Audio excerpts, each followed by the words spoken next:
வணக்கம் நண்பா. நான் உங்கள் ஜான் ஜே. தளபதியோட மாநாடு வந்து இப்பதான் 2வது மாநாடு முடிஞ்சிருக்கு. ஸோ இந்த 2வது மாநாட்டுல பாத்தீங்கன்னா தளபதியும் சொல்லியிருப்பாரு, இதுக்கப்புறம் மக்கள் தான் நேரடியா போய் சந்திக்க போறேன் அப்படின்னு சொல்லியிருப்பாரு.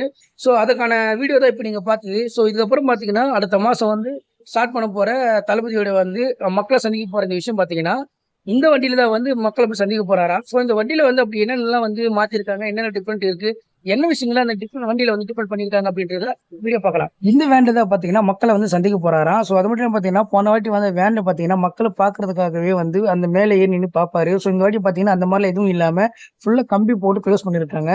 ஸோ இது எதனால அப்படின்னு பார்க்கும்போது மக்கள் வந்து அந்த ஃபேன்ஸா இருக்கட்டும், இல்ல தொண்டர்கள் அந்த மாதிரி மேல வந்து ஏறி நிக்கிறதுனால அவங்களுக்கு ஏதாவது பாதிப்பு வந்துருமோ, அவங்களுக்கு எதாவது பிரச்சனை ஆயிடக்கூடாதுன்றதுல அவங்களுக்கு சேஃப்டிக்காக இது பண்ணியிருக்காங்கன்னு சொல்றாங்க. அது மட்டும் இல்லாம பாத்தீங்கன்னா, இப்ப அடுத்த மாசம் வந்து இது தொடங்க போகுது.